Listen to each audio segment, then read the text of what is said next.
Assalamualaikum warahmatullahi wabarakatuh. Halo teman-teman semua, gimana nih kabarnya? Semoga baik-baik aja ya. Jadi di video kali ini, kita dari tim Edviko akan berbincang-bincang membahas mengenai stigma dan dampak sosial bagi pasien COVID-19. Ya, yang sudah kita ketahui bersama bahwa saat ini kita sudah melewati pandemi COVID-19 lebih dari 1 tahun. Tak jarang kita mendengar kasus-kasus ketidakadilan yang dialami oleh penyintas COVID-19, mulai dari dikucilkan, diberhentikan pekerjaannya, dan lain-lain. Hingga orang-orang yang terkena COVID pun terkadang menyembunyikan penyakit ini karena merasa penyakit ini adalah sebuah aib. Nah, benar banget pada kesempatan kali ini kita akan sharing-sharing tentang stigma yang melekat pada penyintas COVID gitu. Biar kita juga bisa mengedukasi masyarakat gitu. Gimana sih sebaiknya kita itu terhadap mantan penyintas COVID itu sikap kita yang sebaiknya itu seperti apa. Nah, hari ini kita juga sudah kedatangan 2 narasumber kita. Ada Mbak Lutfia dan Mbak Hilda. Silahkan Mbak Lutfia dan Mbak Hilda menyalakan kameranya. Nah, sebelumnya saya juga berterima kasih untuk kedua narasumber kita sudah mau meluangkan waktunya untuk sharing-sharing sama kita hari ini. Jadi pertama-tama kita perkenalan dulu ya. Mungkin dari Mbak Hilda dulu bisa perkenalkan nama, terus mungkin sekarang lagi kegiatan apa, kuliah di mana gitu. Silahkan Mbak Hilda dulu mungkin. Ya, baik. Pertama-tama apakah suara saya terdengar? Sudah jelas. Ya, baik. Terima kasih waktunya Mbak Wanda. Ya, perkenalkan, nama saya Hilda. Kepanjangannya Hilda Dia Larasati. Saya sekarang lagi berkuliah di Universitas Airlangga, jurusan fisioterapi. Terima kasih Mbak Wanda. Baik. Selanjutnya untuk Mbak Lutfia, bisa memperkenalkan diri silahkan. Assalamualaikum warahmatullahi wabarakatuh. Terima kasih atas waktunya. Perkenalkan, nama saya Lutfia Syaibah Latifah, biasa dipanggil Vivi. Saat ini sedang berkuliah di Universitas Islam Negeri Sunan Ampel, Surabaya, jurusan Hukum Ekonomi Syariah. Terima kasih. Terima kasih. Nah, itu tadi perkenalan dari 2 narasumber kita. Untuk selanjutnya langsung saja kita berdiskusi, langsung ke topik kita. Silakan mungkin Mbak Afifah untuk pertanyaannya. Oke. Jadi kan kita semua udah tahu nih kalau virus COVID-19 ini merupakan virus yang berbahaya, yang mana virus ini itu menyerang pada sistem pernapasan manusia. Nah, untuk kedua narasumber kita sendiri, apa sih gejala yang kalian alami saat terjangkit virus COVID-19 ini? Mungkin bisa dari Mbak Hilda dulu. Ya, baik. Terima kasih Mbak Afifah. Kalau saya dulu ya, pertama kali gejalanya itu kayak nggak jelas gitu loh. Karena awalnya itu aku cuman gara-gara minum es boba awalnya. Terus pertama-tama itu tenggorokanku mulai sakit gitu kan. Nah, di saat sakit itu kayak kan aku ngerasa kayak biasa aja gitu, tenggorokan sakit, aku kira radang gitu kan. Nah, terus lama-kelamaan kok badanku panas, batuk-batuk juga, cuman ya batuk ringan gitu sih. Aku kiranya ya karena boba itu. Terus setelah beberapa hari itu kok makin ngedrop. Padahal itu sama ibuku yang kebetulan perawat juga, itu aku dikasih vitamin C, suntik vitamin C, terus minum Sunmol juga sudah kayak gitu, cuman nggak turun-turun. Itu sampai 3 harian. Nah udah terus setelah itu pingsan, akhirnya aku pingsan gitu, drop sampai dibawa ke UGD. Itu sih kalau awal mulanya masih itu sih gejalanya. Ya mungkin itu aja sih Mbak Afifah. Oh, jadi pertama dimulai dari radang dulu, terus demam, langsung flu gitu ya, Kak ya? Mbak? Ya kayak gitu sih kurang lebihnya. Yang pokoknya paling parahnya sih panas nih sampai pingsan itu sih. Kayaknya itu udah lebih dari 38 lebih sih, kan sampai 39 gitu. Kayaknya waktu itu. Kalau soalnya kan sampai benar-benar nggak sadar sih. Jadi ya itu sih kalau gejala awalnya. Kan yang dikira radang ternyata COVID itu. Iya. Ya gitu sih. Terima kasih Mbak Agak, Afifah. ya, agak serem ya, kayak sampai Mbak Ildanya pingsan. Selanjutnya mungkin Mbak Vivi. Ya, terima kasih Mbak Viva. Kalau aku pribadi sih nggak ada gejala, jadi bisa dibilang kayak OTG gitu, cuman waktu di swab emang hasilnya positif. Gitu.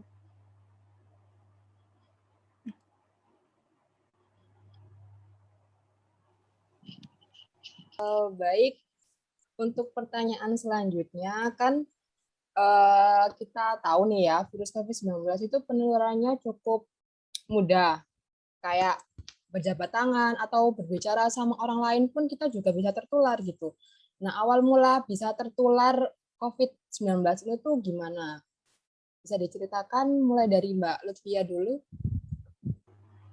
Kalau waktu itu ayah kan sempat sakit, jadi waktu dibawa ke rumah sakit itu hasil swabnya positif. Jadi ya itu akhirnya satu keluarga di swab hasilnya positif semua. Gitu.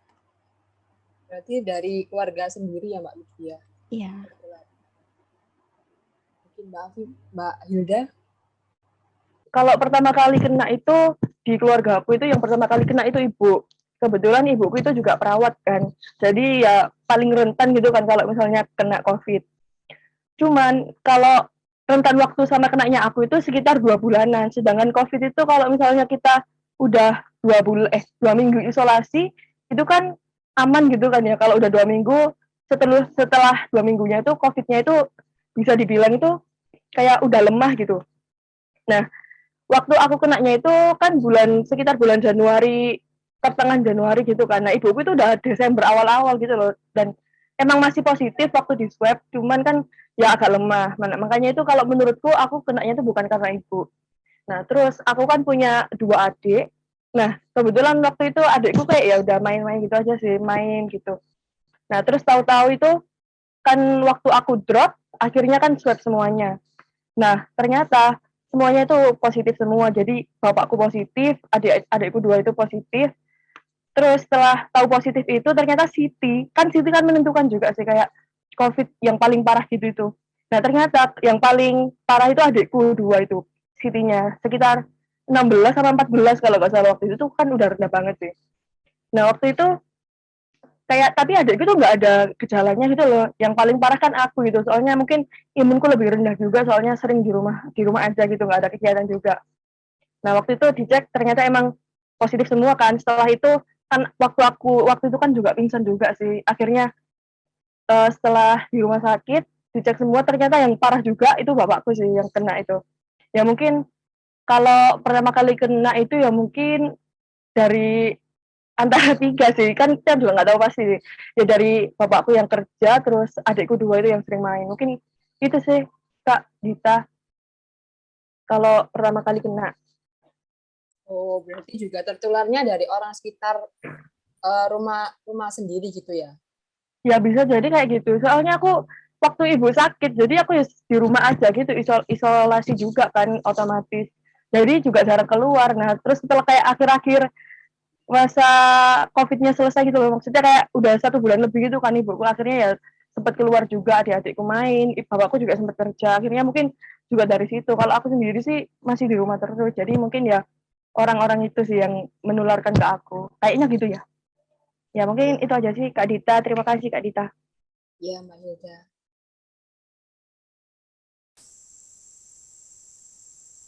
Kan sudah terkonfirmasi positif ya Mbak Hilda sama Mbak Lutfia.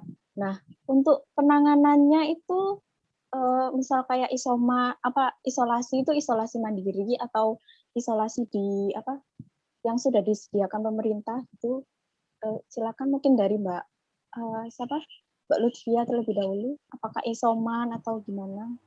Ya, kalau ayah sih waktu itu isolasinya di rumah sakit ya, karena emang keadaannya lagi drop, jadi isolasinya di rumah sakit. Tapi kalau untuk aku sama keluarga yang di rumah, itu sempat isolasi mandiri itu sekitar 1 bulan sambil nunggu hasil swabnya keluar. Terus setelah itu juga sempat diisolasi di tempat yang udah disediakan sama pemerintah itu selama sekitar 10 hari gitu. Oh gitu ya Mbak. Jadi ikut isolasi yang disediakan pemerintah. Mungkin Iya. karena gejalanya juga termasuk berat gitu ya Mbak. Iya, Terus gitu. kalau Iya. untuk Mbaknya sendiri sama keluarganya isolasi mandiri. Ya, isolasi mandiri itu sekitar 1 bulan sambil nunggu hasil swabnya gitu. Gitu. Ya baik. Jadi kalau Mbak Lutfia tadi ayahnya isolasinya yang disediakan pemerintah karena mungkin memang gejalanya berat, dan kalau keluarganya yang OTG tanpa gejala itu isoman, isolasi mandiri. Nah kalau dari Iya. Mbak Hilda sendiri gimana untuk isolasinya? Apakah isoman atau isolasi yang disediakan pemerintah di rumah sakit? Ya, mohon izin ya Mbak Wanda, kalau aku dulu itu kan juga pingsan kan waktu itu. Akhirnya kan dibawa ke UGD rumah sakit. Yang waktu pingsan itu langsung dibawa ke UGD-nya BDH. Setelah itu kan dari BDH itu kan kebetulan ibuku juga kerja di RSHU, akhirnya dipindah ke sana. Soalnya kalau di sana kayak ada jaminannya juga gitu buat keluarga keluarga pekerja di sana yang kalau ada yang sakit jadi dirawat di RSHU, di rumah sakit rujukan HU juga kayak gitu sih kalau waktu itu. Jadi perawatannya di rumah sakit, soalnya juga keadaanku juga parah juga sih, sempat parah waktu itu. Jadi sampai benar-benar butuh plasma darah juga waktu itu. Cuman berangsur baik, jadinya nggak perlu plasma sih. Yang pastinya itu yang paling aku butuhin waktu itu sih oksigen sih, karena kalau dulu kan nggak separah sekarang sih oksigen kan. Kalau sekarang kan emang nggak ada gitu sih. Kalau dulu kan ya cuman adanya di rumah sakit gitu kan, yang kita tahu. Jadi ya kalau dulu sih di rumah sakit gitu. Mungkin itu Mbak Wanda. Terima kasih. Jadi Mbak Hildanya sendiri itu isolasinya di rumah sakit. Kalau keluarga yang lain yang positif juga, apa juga di rumah sakit atau isoman? Nah, kalau keluarga yang lain kan sebenarnya nggak ada gejala gitu kan, adikku 2 itu kan nggak ada gejala. Sama ibuku kan juga udah hampir sembuh gitu kan istilahnya. Nah, terus yang parah juga kan bapakku. Bapakku juga kayak gejalanya parah juga gitu. Akhirnya aku sama bapakku disuruh ke rumah sakit. Dan ibuku kan perawat juga kan di sana. Akhirnya ibuku ngerawat aku sama bapakku. Nah, tapi karena adikku berdua sendirian di rumah, jadi kayak kasihan gitu kan, masih kecil-kecil. Akhirnya adikku juga ikut dimasukkan rumah sakit gitu. Jadi ikut nginep di rumah sakit waktu itu.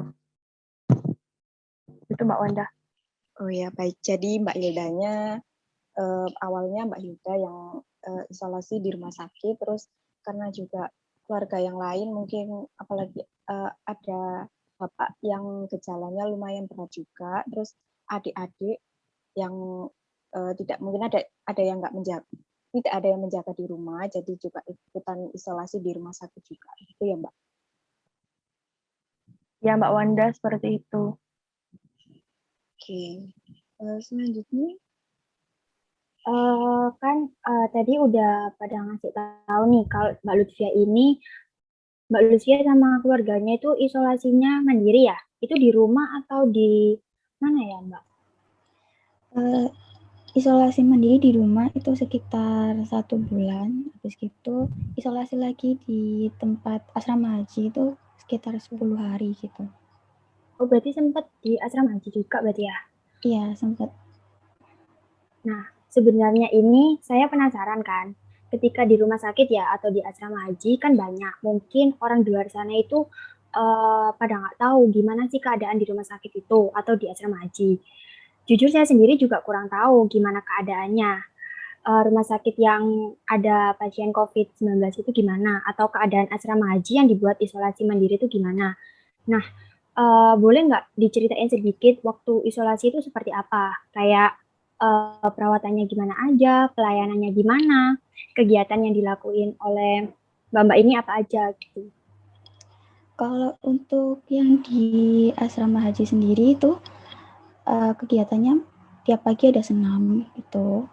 Terus habis itu tiap hari juga disemprot disinfektan, tapi pakai apa sih kayak kendaraannya alat pemadam kebakaran gitu. Oh iya. Terus habis gitu juga tiap hari ada dokternya, jadi kalau kita ada keluhan sakit apa atau sakit apa gitu, kita bisa langsung konsultasi ke dokternya, dicek juga tekanan darahnya, ditensi, terus kadar oksigennya juga gitu.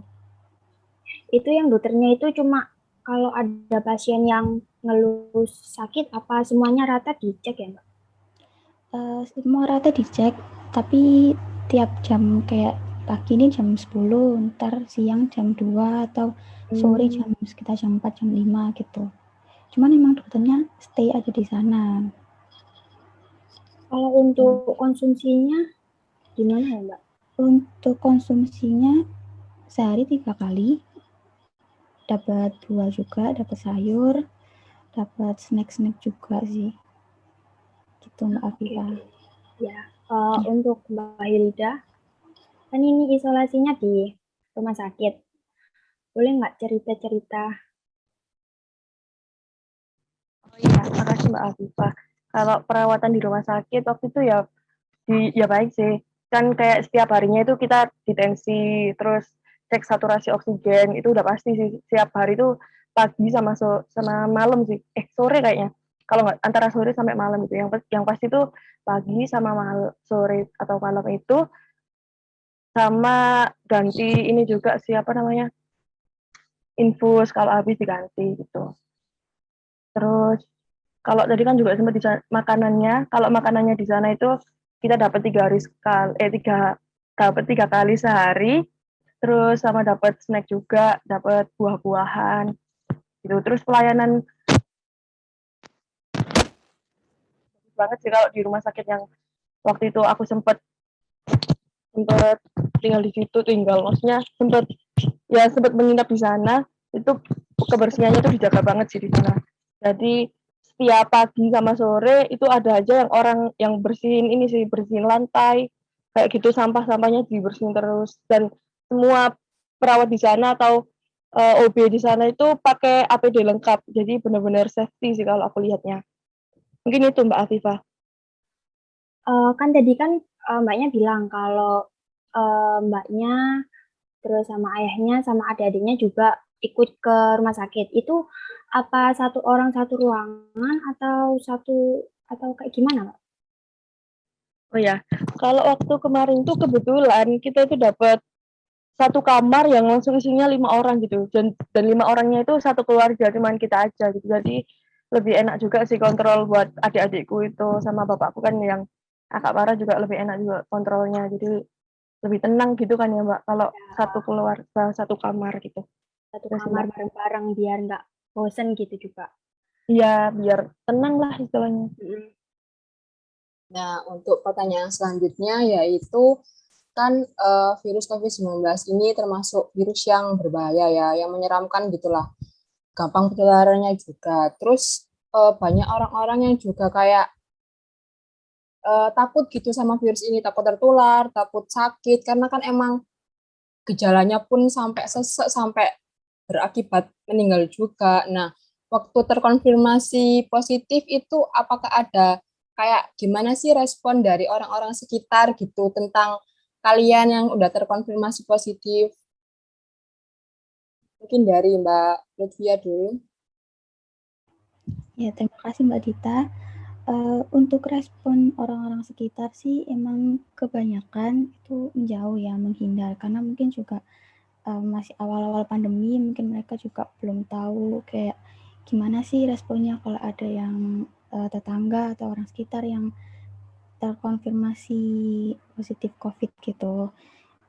Cuman nggak semua, tapi emang kebanyakan. Ada juga beberapa orang yang memang peduli, terus kayak ngirim-ngirim snack, ngirim buah, ngirim makanan gitu. Kayak gitu Mbak Dita.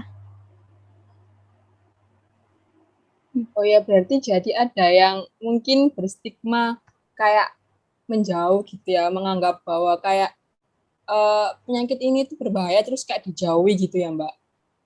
Iya bener kayak gitu. Cuman emang nggak semua, tapi kebanyakan orang sekitar kayak gitu. Itu Mbak Hildanya sendiri bagaimana? Bisa diceritakan sedikit? Ya, terima kasih Mbak Dita. Kalau dulu yang awal-awal pertama kali kena kan ibu saya ya. Karena emang kalau orang sekitar itu ngelihat ibu saya itu kan ya gimana ya, soalnya ibu kan ibu kan emang perawat gitu loh. Jadi yang paling beresiko terkena kan ya ibu gitu. Waktu ibu belum kena COVID aja, orang-orang ya kayak memandang rendah gitu, kayak tenaga medis itu loh. Kan pasti pasti kayak gimana ya, mudah terpapar gitu kan, dan takutnya itu kayak nularin. Nah, apalagi waktu ibuku kena COVID itu. Jadi kayak orang-orang itu ya pasti yang pertama ngejauh, terus kayak hampir mengusir keluargaku itu waktu ibu kena itu. Nah, terus pas akunya kena, ya malah menjadi sih, tapi nggak semuanya yang ya hampir sama kayak Mbak Via tadi, nggak semuanya kayak gitu. Banyak juga orang-orang yang ngedukung kita, ngebantu kita buat kita cepet sembuh gitu. Apalagi teman-teman terdekat juga waktu itu sangat kebantu banget. Waktu kita sangat sangat menyupport kita gitu, menyemangati kita biar sembuh itu juga ada. Ya banyak juga sih. Nggak semuanya kayak negatif-negatif aja gitu, cuman ada, tapi yang support juga banyak gitu Mbak. Jadi seperti itu ya, mungkin emang ada beberapa oknum atau orang yang belum paham bagaimana cara berdampingan dengan virus ini dan bagaimana menyikapi orang yang terkonfirmasi positif, mungkin begitu ya. Jadi mungkin nggak semua orang, tapi ada beberapa kayak oknum yang masih menganggap bahwa seseorang yang terkena itu kayak harus dijauhi gitu-gitu. Padahal kan seharusnya kita tuh mensupport gitu ya, mensupport terus memberi dukungan supaya mereka itu bisa sembuh gitu sebenarnya ya. Kalau boleh tahu ini, tadi Mbak Lutfia sama Mbak Hilda ini waktu terpapar sama virusnya ini waktu di gelombang yang pertama atau yang kedua? Ya, Mbak Lutfia dulu. Baik, terima kasih Mbak Afifa. Kalau waktu itu terkenanya waktu gelombang pertama, jadi waktu awal-awal COVID masuk di Indonesia itu. Pantes ya, langsung kayak tetangga-tetangga itu panik. Iya, masih kayak belum pernah ada yang kena, terus tiba-tiba ada yang kena gitu. Mungkin mereka juga bingung harus nyikapinya kayak gimana gitu. Kalau untuk Mbak Hilda?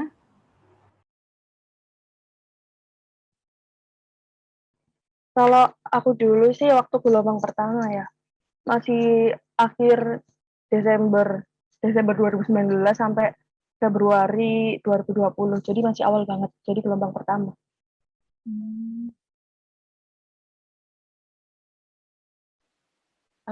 Terus aku mau tanya itu sih sebenarnya sama Mbak Hilda. Tadi kan bilang kalau sampai mau diusir, itu maksudnya sampai diusir bagaimana ya Mbak?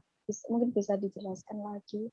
Iya, kalau dulu ya, karena kan ya emang ya mungkin orang-orang juga panik gitu kan di awal-awal COVID dulu, terus nggak tahu kalau misalnya ada orang kena COVID di daerahnya itu harus gimana, itu kan ya nggak tahu gitu loh. Ya mungkin edukasinya kurang juga. Terus ya itu kayak ada omongan-omongan gitu di WhatsApp atau di mana itu kayak itu loh nggak, kalau bahasa Jawanya gini, itu loh lapar sih kok ono COVID kok gak nang rumah sakit aja gitu loh.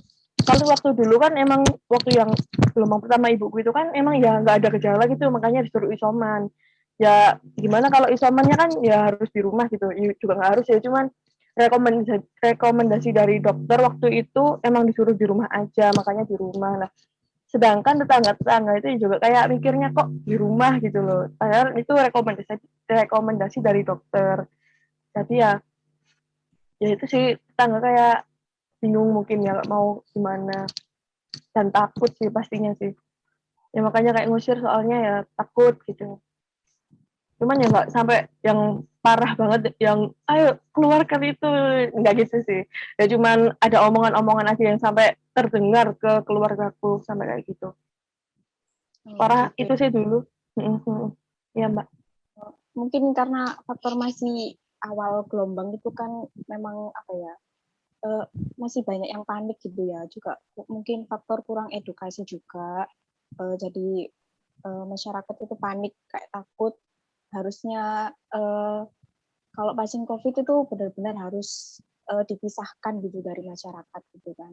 Padahal kan kalau memang sudah direkomendasikan isolasi mandiri kan harusnya ya bisa saja berdampingan dengan masyarakat. Cuma kan sudah ada protokol kesehatan gitu kan yang harus diterapkan. Jadi nggak harus yang sampai benar-benar diusir dari kampung gitu kan, nggak. Yang penting protokol kesehatannya sudah dilakukan gitu. Nah, tadi kan kalau dilihat dari jawaban dua narasumber kita ini, sepertinya respon masyarakat ini kan masih negatif sekali ya sama penyintas COVID ini. Kebanyakan masih kayak apa ya, kayak seperti ya kayak penyintas COVID itu harus dijauhi lah, walaupun mereka sudah sembuh itu kayak mungkin masih takutnya masih bisa menularkan gitu.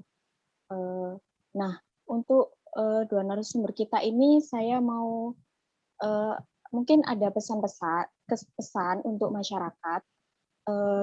Gimana sih seharusnya masyarakat itu memperlakukan para penyintas COVID ini itu biar apa ya? Biar masyarakat juga mungkin bisa lebih sadar gitu. Harusnya itu gimana sih memperlakukan penyintas COVID yang benar itu? Silakan mungkin dari Mbak Lydia. Ya, terima kasih Mbak Wanda.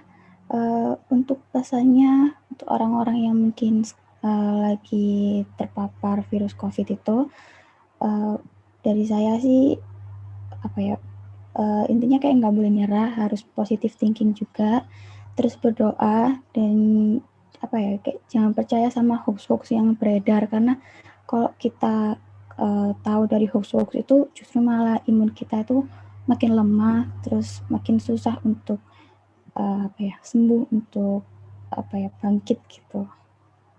Kayak gitu Mbak Wanda. Terus kalau mungkin pesan untuk masyarakat gitu Mbak, mungkin kayak jangan menilai penyintas COVID itu apa kayak harus disingkirkan atau gimana gitu Mbak, mungkin ada pesan juga. Ya, untuk pesan buat masyarakat, kita kan nggak tahu ya apa ya, kapan kita terpapar sama virus COVID, apa kita OTG atau ada gejalanya atau gejalanya berat atau bahkan sampai meninggal gitu. Buat masyarakat sih kayak Mbak Dita tadi ngomong, seenggaknya itu mereka itu harus tetap dilindungin, tetap disupport biar imunnya tuh apa naik, untuk imunnya tuh kuat lagi, jadi biar bisa cepat sembuh kayak gitu Mbak Wanda. Ya, terima kasih Mbak Lutfia. Ya. Mungkin dari Mbak Hilda bisa juga menambahkan pesannya untuk penyintas COVID dan juga untuk masyarakat. Silahkan Mbak Hilda. Kalau buat masyarakat, kalau menurutku sih kita harus waspada. Pertama itu harus waspada. Kita harus menjaga diri kita sendiri dan kita harus menjaga orang lain juga. Jadi tingkatkan prokes. Prokes itu wajib banget sih. Soalnya apalagi yang varian terbaru yang Delta ini. Itu kan juga lebih, penularannya juga lebih parah kan, lebih cepat gitu, lebih cepat tertular.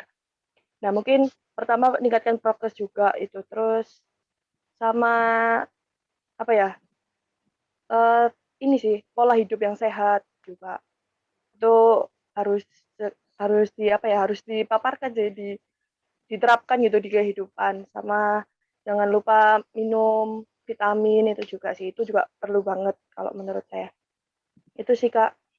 Iya, terus kalau buat masyarakatnya sendiri, bagaimana sih harusnya menyikapi seorang penyintas COVID itu harusnya sikapnya bagaimana gitu?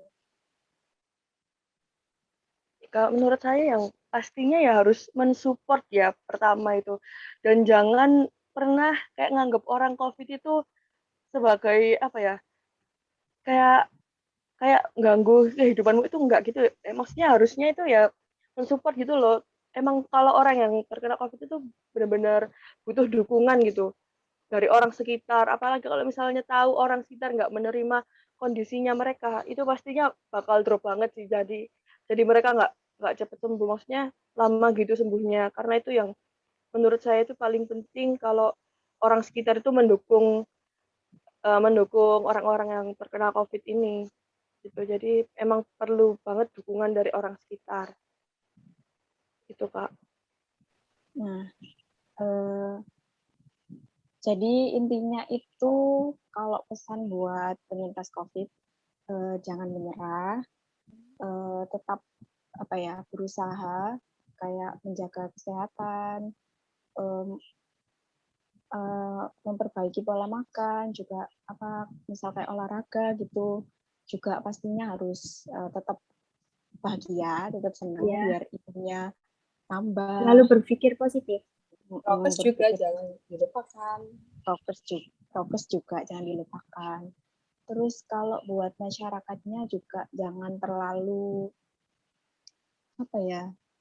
jangan terlalu mengucilkan gitu. Terus juga menganggap kalau aib COVID itu aib, padahal itu bukan. COVID nyatanya kan memang bisa sembuh dan harusnya masyarakat itu bisa mensupport. Ya itu tadi kan katanya kalau penyintas COVID itu sebenarnya paling butuh support biar biar ada semangat untuk cepat sembuh gitu, terus juga biar pikirannya tenang, biar selalu positive thinking, juga biar imunnya biar bisa nambah gitu, akhirnya kan biar bisa cepat sembuh gitu kan. Mungkin untuk masyarakat juga kayak jangan terlalu gampang menelan berita kayak berita-berita hoax gitu loh. Jadi kayak harus dicari dulu, harus cari tahu dulu kebenarannya gimana. Terus kayak mungkin bisa kayak dipertimbangin dulu lah kalau mau ngelakuin apa-apa itu kayak kalau mau ngelakuin A gimana ya buat si pasien COVID ini apa perilaku saya itu udah benar apa belum, apa menyakiti apa enggak. Kan kalau sekalinya menyakiti kan kayak malah nurunin imun gitu kan. Soalnya kalau saya sendiri itu nangkapnya bisa sembuh COVID itu imun sih yang paling berpengaruh gitu. Mungkin seperti itu. Iya, mungkin ya Mbak, intinya jangan egois gitu ya Mbak. Benar. Jangan Mikirin egois. orang lain juga. Jangan sampai kita gara-gara COVID ini kita jadi hilang empati gitu ya, nggak punya empati sama orang Benar. lain. Mungkin pesannya karena kan sekarang memasuki gelombang kedua pandemi ya.